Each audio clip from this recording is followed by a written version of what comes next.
রাজুলুন ইস্তাজারা আজিরান ফাস্তাওফা মিনহু ওয়া লাম ইউতি আজরা। 3 নম্বর হলো ওই ব্যক্তি, যে ব্যক্তি কোনো একজন শ্রমিককে ভাড়া করছে, নির্ধারণ করছে ভাই তুমি এই কাজটা করো, তোমাকে 500 টাকা দিব, কিন্তু কাজটা করলো ফাস্তাওফা মিনহু, তার দ্বারা কাজ করালো, ওয়া লাম ইউতি আজরা, ঠিকমতো তার ও বিভিন্ন অজুহাত দিয়ে তার 500 টাকা দিল না, আল্লাহ বলেন যে ওই ব্যক্তির বিরুদ্ধে আমি নালিশ, আমি বাদী হব। বলেন না নাউজুবিল্লাহ। সূরা বালাদ আয়াত নম্বর 4, লাকাদ খালাকনাল ইনসানা ফি কাবাদ। আল্লাহ পাক বলেন আমি মানুষকে সৃষ্টি করেছি কষ্ট ক্লেশের মধ্যে, শ্রম নির্ভর রূপে। অর্থাৎ আল্লাহ পাক আমাদেরকে এমন ভাবে সৃষ্টি করেছেন যে আমরা কষ্ট করতে পারবো, শ্রম করতে পারবো। আমরা শ্রম করে জীবিকা নির্বাহ করার মতো যোগ্যতা আর ক্ষমতার সামর্থ্য দিয়ে আল্লাহ পাক আমাদেরকে সৃষ্টি করেছেন। সুবহানাল্লাহ, আল্লাহ পাক আমাদেরকে সেই শক্তি দিয়েছেন। এই জন্য তো আল্লাহ রাসূল সাল্লাল্লাহু আলাইহি ওয়াসাল্লাম বলেছেন যারাই শ্রমজীব, যারা নিজের হাতে কর্ম করে খায়, তারা হলো আল্লাহর বন্ধু। তারা কার বন্ধু? ক্বালা রাসূলুল্লাহ সাল্লাল্লাহু আলাইহি ওয়াসাল্লাম আল কাসিবু হাবিবুল্লাহ। কাসিব নিজের হাতে উপার্জনকারী আল্লাহর বন্ধু। নিজের হাতে যে উপার্জন করে সে আল্লাহ পাকের বন্ধু, আল্লাহ পাক ঘোষণা দিয়েছেন। এই জন্য মোহতারাম হাজিরিন, যারা কাজ করে সে চাই সে কৃষক হোক, শ্রমিক হোক, যেই হোক, মুচি হোক, যেই হোক না কেন, আল্লাহ তাআলার কাছে সে নিজের হাতে কাজ করার কারণে শ্রমিকও আল্লাহর বন্ধু হয়ে যায়। সুবহানাল্লাহ। এই জন্যে শ্রমিকদেরকে আমাদের দেশে কি করা হয়, অনেক সময় মূল্যায়ন করা হয় না। এই রিক্সা চালায়, এক মানুষের কাজ করি খায়, অথচ যে মানুষের কাজ করি খায় তার মর্যাদা যার কাজ করে তার চাইতে অনেক সময় অনেক বেশি হয়ে যায়। এটা আল্লাহর দরবারে আমরা বান্দারা হয়তো মূল্যায়ন করি না, কিন্তু আল্লাহ পাক মূল্যায়ন করেছেন। মোহতারাম হাজিরিন, এটা কোনো কর্মজীবী কর্ম করে খাওয়া এটা নরমাল বিষয় নয়, এটাও একটা ফরজ। নামাজ পড়েছি, নামাজ পড়ার পরের ফরজ হলো কর্ম করা। আল্লাহর রাসূল জানান দেন, বাইহাকী শরীফের 11695 নম্বর হাদিসের বর্ণনা, আন আব্দুল্লাহ রাদিয়াল্লাহু তাআলা আনহু قال قال رسول الله صلى الله عليه وسلم طلب فريضة بعد الفريضة। নবীজি সাল্লাল্লাহু আলাইহি ওয়াসাল্লাম বলেন, তলাবু কাসবিল হালাল ফরিদাতুন বাদাল ফরিদাহ। হালাল রিজিক অন্বেষণ করা, হালাল রোজগার করা আল্লাহর ফরজের পরে আরেক ফরজ। আমরা নামাজ পড়েছি, নামাজ এটা একটা ফরজ। এই নামাজ ফরজের পরে আবার আরেকটা ফরজ হলো তুমি জমিনে নেমে যাও, আল্লাহর জমিন থেকে তুমি রিজিক অন্বেষণ করো, আল্লাহ পাকের অনুগ্রহ অন্বেষণ করো, এটা আরেকটি ফরজ। সূরা জুমআ আয়াত নম্বর 10, আল্লাহ পাক বলেন, ওয়া ইযা কুদিয়াতিস সালাহ ফান্তাশিরু ফিল আরদি ওয়াবতাগু মিন ফাদলিল্লাহ। আল্লাহ পাক বলেন ফাইদা কুদিয়াতিস সালাত, যখন তোমরা নামাজ থেকে ফারিগ হবা, নামাজ যখন শেষ হবে, ওয়ান্তাশিরু ফিল আরদি, জমিনে ছড়িয়ে পড়ো, জমিনে বের হয়ে যাও, জমিনে ছড়িয়ে পড়ো, ওয়াবতাগু মিন ফাদলিল্লাহ, আল্লাহ পাকের অনুগ্রহ সন্ধানে। আল্লাহ পাক যেই রিজিক জমিনে ছড়িয়ে ছিটিয়ে রেখেছেন তোমাদের জন্য, সেটা তালাশ করার জন্য, সেটা অর্জন করার জন্য, উপার্জন করার জন্য বের হয়ে যাও। রাসূল বলেন ফরজের পরে আরেকটি ফরজ হালাল রিজিক অর্জন করা। আল্লাহ পাক বলেন নামাজ থেকে ফারিগ হও তো তুমি রিজিক অর্জনের জন্য জমিনে ছড়িয়ে যাও। এজন্য মোহতারাম হাজিরিন, শ্রমিকের শ্রমের গুরুত্ব আল্লাহ পাক দিয়েছেন, ইসলাম দিয়েছেন। আল্লাহ পাক কোরআনে বলেছেন, রাসূলুল্লাহ সাল্লাল্লাহু আলাইহি ওয়াসাল্লাম হাদিসের মাধ্যমে জানান দিয়েছেন, যারা শ্রমজীব, যারা নিজে হাতে উপার্জন করে খায়, তারা কতই না উত্তম। তাদের খাওয়াটা সবচাইতে উত্তম খাওয়া যারা নিজের হাতে খাওয়াটা উপার্জন করে। একজন ভিক্ষা করে খায়, আরেকজন না কষ্ট করি উপার্জন করে খায়। এই দুজনের মধ্যে শ্রেষ্ঠ কোনজন? যিনি কি করে নিজের হাতে উপার্জন করে খায়, তিনি আল্লাহর দরবারে অনেক দামি। তিনি আল্লাহর দরবারে কি দামি? শ্রমিকের অনেক দাম দিয়েছেন আল্লাহ। ইসলাম শ্রমিকদেরকে অনেক মর্যাদা দিয়েছেন। আমরা মনে করি শ্রমিকরা তো শ্রমিক, এটা তো মাটি কাটে মাড়িয়াল, এ রাজমিস্ত্রি, এ রিক্সা চালক, মুসি। না না না, আল্লাহর দরবারে তার অনেক দাম। সে এই মুসিগিরি করার সাথে সাথে, রিক্সা চালানোর সাথে সাথে যদি আল্লাহর বিধানকেও পালন করে, নবীজি জানান দেন তার এই খাওয়া, তার এই উপার্জন সবচাইতে উত্তম হবে। বুখারী শরীফের 2072 নম্বর হাদিসের বর্ণনা। নবীজি সাল্লাল্লাহু আলাইহি ওয়াসাল্লাম বলেন, মা আকালা আহাদুন তুআমান কাত্তু খায়রাম মিন আইয়াকুলা মিন আমালি ইয়াদিহি। নবীজি বলেন, নিজের হাতে উপার্জন করে খাওয়া এটা সবচাইতে উত্তম খাওয়া।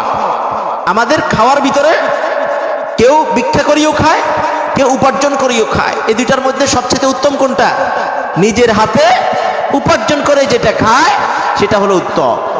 এই জন্য নবীজি বলেন, মা আকালা আহাদুন তুআমান কাত্তু খায়রাম মিন আইয়াকুলা মিন আমালি ইয়াদিহি। যে নিজের হাত দ্বারা উপার্জন করে, নিজের হাত দ্বারা উপার্জন করে যে তার খাবারটাই হলো সবচাইতে উত্তম। কতই না সুন্দর, কতই না উত্তম খাবার হলো সেটি, যেটি নিজের হাতে উপার্জন করে বান্দা খায়। এই জন্য শ্রমিক যে আছে তার মর্যাদা রয়েছে, শ্রমের গুরুত্ব ইসলামে অনেক বেশি। আমরা বসে না থাকি, কষ্ট করব, কারণ আল্লাহ পাকই তো বলেছেন যে লাকাদ খালাকনাল ইনসানা ফি কাবাদ, আমি মানুষকে সৃষ্টি করেছি কষ্ট ক্লেশের মধ্যে, শ্রম নির্ভর রূপে। এমন কোন মানুষ নাই যারা প্রতিবন্ধী ছাড়া, সবাইকে আল্লাহ পাক এমন ভাবে বানিয়েছেন যারা কি করতে পারে, কাজ করতে পারে। যে কোনো কাজ মানুষ করতে পারে। কি বলেন? কঠিন থেকে কঠিনতম কাজগুলা করে যা তারা কারা? আমরা না। এখন না মেশিন বাইর হয়েছে, কিন্তু মেশিন বাইর হওয়ার পরে আমাদের তথ্য প্রযুক্তির আগে যত কঠিন কাজ ছিল সব কাজ আমরাই তো করতাম, মানুষই তো করতে, তাই না? এই জন্য আল্লাহ পাক বলেন, লাকাদ খালাকনাল ইনসানা ফি কাবাদ, যে কষ্ট ক্লেশের মধ্যে শ্রমজীব আল্লাহ পাক, ওইভাবে আল্লাহ পাক মানুষকে আমাদেরকে সৃষ্টি করেছেন। আমরা শ্রমের গুরুত্ব বুঝতে পেরেছি, কষ্ট কর্মের গুরুত্ব আমরা বুঝতে পেরেছি। সুতরাং আমরা যেই যাই করি কর্ম করে খাবো। ভিক্ষাবৃত্তি, অন্যের কাছে হাত পাতা থেকে আমরা বেঁচে থাকবো। কারণ যার সুষ্ঠু শরীর, যে সব ঠিকঠাক আছে, সেই ভিক্ষা করা এটা ইসলামও সমর্থন করে না। হ্যাঁ, কোনো ব্যক্তি অসুস্থ, পঙ্গু, প্রতিবন্ধী, মানে কাজ করার মতো সামর্থ্য নেই, অথবা কাজ করার সামর্থ্য এমন আছে কিন্তু বিপদগ্রস্ত হয়ে এমন ঋণ হয়েছে যে তার কাজ করে ঋণগুলা পরিশোধ করার মতো তার কি নেই, ক্ষমতা নেই, সে কারো কাছে চেয়ে ঋণ পরিশোধ করতে পারে। প্রতিবন্ধী যে হাত পা ঠিক মতো চালাইতে পারে না, কাজ করতে পারে না, সে কারো কাছে কিছু চেয়ে কি করতে পারে, কিছু চেয়ে নিতে পারে, খেতে পারে। কিন্তু এর বাহিরে কারো ভিক্ষা করা, কারো কাছে চাওয়া, এটা ইসলাম সমর্থন করে না। যে ভিক্ষুক যে বলে মুসলমানরা অনেকে ভিক্ষা করে না, ইসলামে সেটা কি করে না, সমর্থন করে না। যাই হোক, বলতেছিলাম ইসলাম শ্রমকে অনেক গুরুত্ব দিয়েছেন। এবার কথা বলবো যে শ্রমিক আর মালিক কার কি দায়িত্ব, কোরআন কি বলে, হাদিস কি বলে। শ্রমিকের দায়িত্ব হচ্ছে শ্রমিক মালিকের বিশ্বস্ত হতে হবে। কি হতে হবে? কথা বলেন, কি হতে হবে? বিশ্বস্ত হতে হবে। সবাই কোনো না কোনো ভাবে শ্রমিক, কেউ সরকারি শ্রমিক, কর্মচারীরা, কেউ বিদেশে গেলেও শ্রমিক, কেউ যে কোনো ভাবে আমরা কি শ্রমিক, তাই না? তো প্রত্যেক শ্রমিককে এই বিষয়টা জানতে হবে, বুঝতে হবে আমার দায়িত্ব কি। এক নম্বর দায়িত্ব হলো আমাকে আপনাকে বিশ্বস্ত হতে হবে মালিকের। আল্লাহ পাক জানান দেন সূরা কাসাস আয়াত নম্বর 26, একটা ঘটনা উল্লেখ করেছেন, সেখান থেকে আমাদের বিষয়টা হলো যে শ্রমিক বিশ্বস্ত হতে হবে। قالت إحداهما يا أبت استأجره إن خير من استأجرت القوي الأمين। নারী দ্বয়ের একজন বলল, আমার বাবা, আপনি তাকে মজুর হিসাবে রেখে দেন, সে অন্যান্য মজদুর থেকে সে ভালো হবে, তার কাউইউল আলী আমিন, সে হবে শক্তিশালী আর বিশ্বস্ত। আয়াত থেকে বোঝা যায় শ্রমিক হতে হবে শক্তিশালী আর বিশ্বস্ত। এক নম্বর বিশ্বস্ত হতে হবে, হিতাকাঙ্ক্ষী হতে হবে মালিকের। শ্রমিক মালিকের কি হবে? হিতাকাঙ্ক্ষী হবে। শ্রমিক মালিকের কি হবে? হিতাকাঙ্ক্ষী হতে হবে। আপনি যে কাজটা করবেন, যার অধীনে কাজ করবেন, তার হিতাকাঙ্ক্ষী হবেন, তার কল্যাণকামী হতে হবে। কাজ করি আর কি, অনেকে আমরা দেখি আসলে অনেক শ্রমিক এমন আছে কাজ করে আর কি শুধুমাত্র টাকার জন্য। মালিকের কল্যাণে কাজ করার মতো শ্রমিক খুব কম আছে, তাই না? কথা বলেন কি? আমার কথা কি অবাস্তব নাকি? মালিকের কল্যাণ হিতাকাঙ্ক্ষী হিসাবে শ্রমিক কাজ করে, এরকম শ্রমিক খুব কম, অভাব। শ্রমিকের মর্যাদার কথা প্রথমে বলছি না? কথা বলেন। প্রথমে শ্রমিকের মর্যাদা দিয়েছি। কোন শ্রমিক? যারা মালিকের বিশ্বস্ত হবে, যারা মালিকের হিতাকাঙ্ক্ষী হবে, কল্যাণকামী হবে, সেই শ্রমিকের মর্যাদা ইসলাম দিয়েছে। আপনি মালিকের হিতাকাঙ্ক্ষী হবেন না, 8টার ডিউটি 9টা যাবেন, আবার বসে বসে এই করবেন সেই করবেন, নাস্তা আধা ঘন্টার জায়গা 2 ঘন্টা কাটাবেন। হ্যাঁ, কি জানি বলে মিস্ত্রি যারা আছে, রাজমিস্ত্রি, ইট ঘাটছে নারী, করছে নারী, করবে নারী, মাটি কাটে যারা, তারা করবেন আর কি। কিন্তু মালিকের হিতাকাঙ্ক্ষী, যে আমি এই সময় মালিকের জন্য বরাদ্দ করেছি, এই সময় আমি কাজ করব, মালিকের যেন কি হয়? উপকার হয়, আমার দ্বারা যেন মালিকের কি হয়? উপকার হয়। এরকম হিতাকাঙ্ক্ষী আর কল্যাণকামী হই যে শ্রমিক কাজ করবে, তার মর্যাদা ইসলাম দিয়েছে, তাকে অনেক অনেক মর্যাদা দিয়েছে। আল কাসিবু হাবিবুল্লাহ, সে মর্যাদাপূর্ণ হতে হতে আল্লাহর বন্ধু হয়ে যাবে। বলেন সুবহানাল্লাহ। তাহলে কোন শ্রমিক আল্লাহর বন্ধু? যে মালিকের কল্যাণকামী। বলেন, যে কি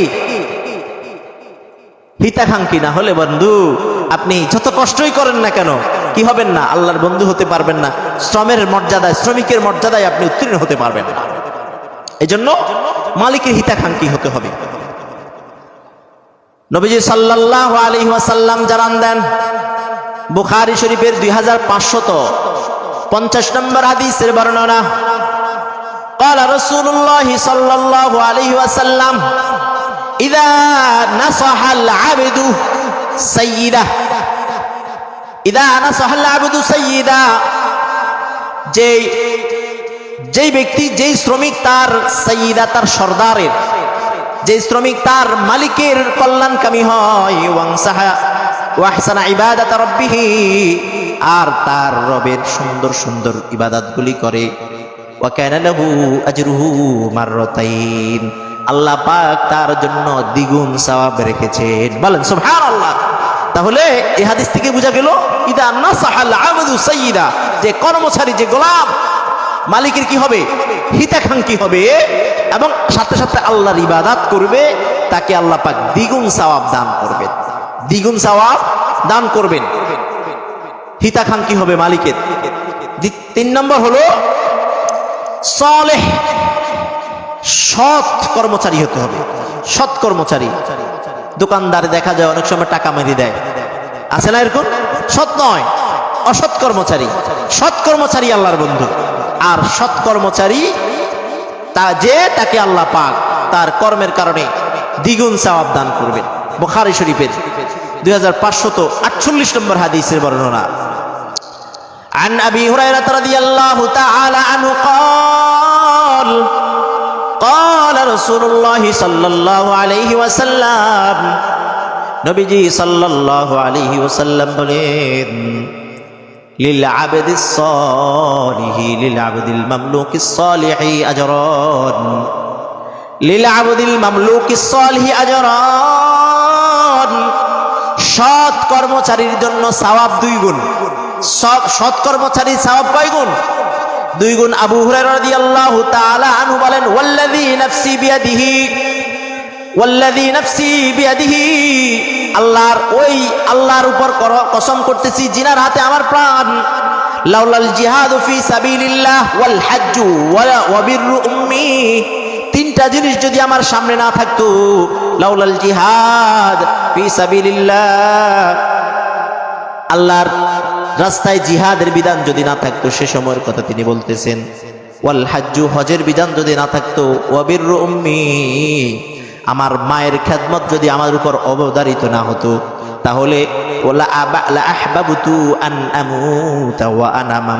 তাহলে আমি গোলাম হিসাবে, শ্রমিক হিসাবে মৃত্যুবরণ করতাম। সুবহানাল্লাহ। তাহলে শ্রমের মর্যাদা এত বেশি। আবু হুরায়রা রাদিয়াল্লাহু তাআলা আনহুর মতো বিখ্যাত সাহাবী বলতেছে যে কর্মচারী আর গোলাম হয়ে আমি মরতাম যদি জিহাদের বিধান না থাকতো। কারণ কিছুদিন পর যখন আল্লাহ ডাক আসে তখন তো জিহাদে যেতে হবে, সে সময় এরকম ছিল না। জিহাদে যাওয়ার হুকুম, হজের বিধান এবং নিজের মায়ের খেদমত। তার মানে এই তিনটা জিনিসের গুরুত্ব ইসলামে অনেক বেশি। নিজের মায়ের কি, নিজের মা বাবার খেদমত এবং হজ আর জিহাদ, এই তিনটাকে এক পাল্লায় রেখে আবু হুরায়রা রাদিয়াল্লাহু তাআলা আনহু বলতেছেন এই তিনটা না থাকলে পরে আমি গোলাম হয়ে যেতাম, গোলাম হয়ে মৃত্যুবরণ করাকে পছন্দ করতাম। সুবহানাল্লাহ। শ্রমের মর্যাদা, কর্মচারীর মর্যাদা অনেক বেশি। তবে কর্মচারীটা হতে হবে এক নম্বরে মালিকের বিশ্বস্ত, দুই নম্বরে হতে হবে হিতাকাঙ্ক্ষী, মালিকের কল্যাণকামী, তিন নম্বর নিজে সৎ হতে হবে। কি হতে হবে? সৎ হতে হবে। আর মালিককেও এমন হতে হবে যে মালিক যেন শ্রমিকের পরিপূর্ণভাবে দাম দেয়। না হলে মালিক যদি শ্রমিকের পরিপূর্ণ হক আদায় না করে, স্বয়ং আল্লাহ যিনি আমাদের বিচার করবেন, মালিক ইয়াউমিদ্দিন, কিয়ামতের ময়দানে যিনি আমাদের বিচার করবেন, তিনি কে? ওই আল্লাহই ওই ব্যক্তির বিরুদ্ধে বাদী হবেন। কার বিরুদ্ধে? যে শ্রমিকের পরিপূর্ণভাবে হক আদায় করেনি। হাদিসে কুদসি, বুখারী শরীফের 2227 নম্বর হাদিসের বর্ণনা, বুখারী শরীফের 2227 নম্বর হাদিসের বর্ণনা। عن أبي هريرة رضي الله تعالى عنه عن النبي صلى الله عليه وسلم قال, হযরত আবু হুরায়রা রাদিয়াল্লাহু তাআলা থেকে বর্ণিত, নবীজি সাল্লাল্লাহু আলাইহি ওয়াসাল্লাম ইরশাদ করেন, قال الله سبحانه وتعالى, আল্লাহ পাক বলেন, সালাসাতুন আনা খাসমুহুম ইয়াউমাল কিয়ামাহ, আমি কিয়ামতের ময়দানে তিন ব্যক্তির বিরুদ্ধে বাদী হব। কে বাদী হবেন? কথা বলেন, কে বাদী হবেন? বিচার করবেন কে? আল্লাহ বিচার করবেন। আবার বাদী হবেন কে? কয় ব্যক্তির বিরুদ্ধে? কথা বলেন, কয় ব্যক্তি? শুনেন, আল্লাহ পাক যেন আমাকেও হেফাজত করে, আমাদের সবাইকে হেফাজত করেন। সবাই বলি আমিন। আল্লাহ যদি বাদী হন তাহলে কি বাঁচার উপায় আছে? অন্য কেউ বাদী হয়েছে, আল্লাহ রহম করে কি করতে পারে? আল্লাহর রহম হয়তো মাফ করতে পারে। আর আল্লাহ যদি বাদী হন, বিচারকে যদি আপনার বিপক্ষে যান, আপনার আমার কি অবস্থা হবে? এই জন্য নবীজি আল্লাহ পাক বলেন, সালাসাতুন আনা খাসমুহুম ইয়াউমাল কিয়ামাহ, কিয়ামতের ময়দানে আমি তিন ব্যক্তির বিরুদ্ধে বাদী হব। এক নম্বর হলো রাজুলুন আতাবি সুম্মা গাদারা, এক নম্বর হলো ওই ব্যক্তি, যে ব্যক্তি আমার নামে অঙ্গীকার করলো, আমার নামে ওয়াদাবদ্ধ হলো, কমিটমেন্ট করলো, সুম্মা গাদারা, তারপর সে খেলাফ করলো। এরকম লোক আছে না নাই? আমরা কসম করি, ওয়াদা করি, কমিটমেন্ট করি, এই করব, সেই করব, অমুক দিব, সমুক দিব, কিন্তু সুম্মা গাদারা, আল্লাহ পাক বলেন অতঃপর সে যদি এটা অস্বীকার করে অথবা এটা না করে, তাহলে আমি আল্লাহ ওই ওয়াদা ভঙ্গকারীর খেলাফে বিচারক, আমি বিচারক হয়েও তার বিরুদ্ধে আমি কি হব? বাদী হব। এক নম্বর ব্যক্তি ওয়াদা ভঙ্গকারী। এরকম আছে না? আমরা আমাদের ভিতর থাকতে পারে। আল্লাহ পাক হেফাজত করুন। সবাই বলি আমিন। যে যে ওয়াদা করেছি এটা আমি পরিপূর্ণভাবে ঠিক রাখার চেষ্টা করব। করবো তো ইনশাল্লাহ? না করলে এখন হলো কি করব? ঠিক রাখবো। না হলে কিয়ামতের ময়দানে আল্লাহ পাক আমার বিরুদ্ধে বাদী হবেন। এক নম্বর। দুই নম্বর হলো আল্লাহ পাক নিজেই বলেন, রাজুলুন বাআ হুররান ফাআকালা সামানা, ওই ব্যক্তি যে কোনো আজাদ মানুষকে বিক্রি করলো এবং তার ফল খেলো। বিশেষ করে এটা বিদেশে হয়। কোথায় হয়? বিদেশে গেলে দালালে একজন মানুষকে বিক্রি করে দেয়। কি করে? বিক্রি করে দেয়। ফলটাই খায় কে? দালালে। আছে না? অথবা অনেক কন্ট্রাক্টর এমন আছে বিদেশে, শ্রমিক বিদেশে কাজ করে, কিন্তু কাজ করার পরে 2 মাস 3 মাস কাজ করার পরে ওই বেতন পায় না, এরকম শ্রমিক বিদেশি প্রবাসী আছে না নাই? কথা বলেন, আছে না নাই? আল্লাহর রাসূল হাদিসে জানান দেন, আল্লাহ পাক বলেন হাদিসে কুদসি, আল্লাহ পাক বলেন রাজুলুন বাআ হুররান সুম্মা আকালা সামানা, যে কোন আজাদ মানুষ, বর্তমানে গোলাম তো কেউ নাই, আসেনি? সবাই কি আজাদ? বাংলাদেশ থেকে যারা বিদেশে যায় তারা কি আজাদ না গোলাম? কথা বলেন না, জোরে কথা বলেন, আজাদ না গোলাম? ওরে গোলাম বলে কে কইছে? আজাদ। আমরা কি স্বাধীন? স্বাধীন। এই স্বাধীন মানুষগুলোর নিয়ে যে সকল দালাল, যে সকল মানুষ, যে সকল আদম ব্যাপারী বিদেশে নিয়ে চালান করে দেয়, বিক্রি করে দেয়, কিন্তু টাকাটা খায় কে? দালালে খায়, অথবা কোনো কন্ট্রাক্টরে তারা কি করে? এই লোককে খাটায়, কিন্তু শ্রমের বেতন দেয়নি, মেরে দেয়। তাহলে ওই ব্যক্তির বিরুদ্ধে সরাসরি বাদী হবেন কে? আল্লাহ পাক আমাদেরকে, যারা করছে সবাইকে হেফাজত করুন, সবাই বলি আমিন। 2 নম্বর গেল। 3 নম্বরে আল্লাহ পাক বলেন রাজুলুন ইস্তাজারা আজিরান ফাস্তাওফা মিনহু ওয়া লাম ইউতি আজরা। 3 নম্বর হলো ওই ব্যক্তি, যে ব্যক্তি কোনো একজন শ্রমিককে ভাড়া করছে, নির্ধারণ করছে ভাই তুমি এই কাজটা করো, তোমাকে 500 টাকা দিব, কিন্তু কাজটা করলো, ফাস্তাওফা মিনহু, তার দ্বারা কাজ করালো, ওয়া লাম ইউতি আজরা, ঠিকমতো তার বিভিন্ন অজুহাত দিয়ে তার 500 টাকা দিল না, আল্লাহ বলেন যে ওই ব্যক্তির বিরুদ্ধে আমি নালিশ, আমি বাদী হব। বলেন না নাউজুবিল্লাহ। তার মানে দুইটাই হলো শ্রম সম্পর্কে, দুইটাই হলো কি? শ্রম সম্পর্কে, শ্রমিক সম্পর্কে। শ্রমিকদেরকে যারা ঠকাবে আল্লাহ পাক তাদের বিরুদ্ধে বাদী হয়ে দাঁড়াবেন, তার জন্য বাঁচার কোনো নিস্তার নেই। আপনি হজ 10টা করেন, জাকাতের টাকা আপনি কোটি টাকা দেন না কেন, মানুষকে কোটি কোটি টাকা দেন, সব কিছু করেন, কিন্তু অনেক ফ্যাক্টরির মালিক এমন আছে, অনেক বড় বড় ধনী কোটিপতি এমন আছে যে দান করে, কোটি কোটি টাকা দান করে, কিন্তু নিজের শ্রমিকের সাথে, নিজের কর্মচারীর সাথে ব্যবহার ঠিক নাই, তাকে ঠিক মতন দেয় না, যার ফলে রাজপথে শ্রমিকরা আন্দোলন করতে হয়, আছে না নাই? তারা কিন্তু লক্ষ লক্ষ টাকা গ্রামে এলাকায় যায় দান করে না, কিন্তু তাদের বিরুদ্ধে বাদী হবেন কে? আল্লাহ পাক আমাকে, আমাদেরকে শ্রমের গুরুত্ব বুঝার এবং শ্রমিকের মর্যাদা বুঝার, এবং যারা শ্রমিক আছি তারাও যেন তাদের নিজ দায়িত্ব সৎ হওয়া, মালিকের হিতাকাঙ্ক্ষী হওয়ার আল্লাহ যেন তৌফিক দান করে, এবং সাথে সাথে যারা মালিক আছেন, মালিক যারা কাজ করাবেন বা যারা মালিক আছে, তারাও যেন শ্রমিকের পরিপূর্ণ হক আদায় করতে পারে। আল্লাহ পাক আমাদেরকে বুঝার, মানার, আমল করবার তৌফিক দান করুন, সবাই বলি আমিন।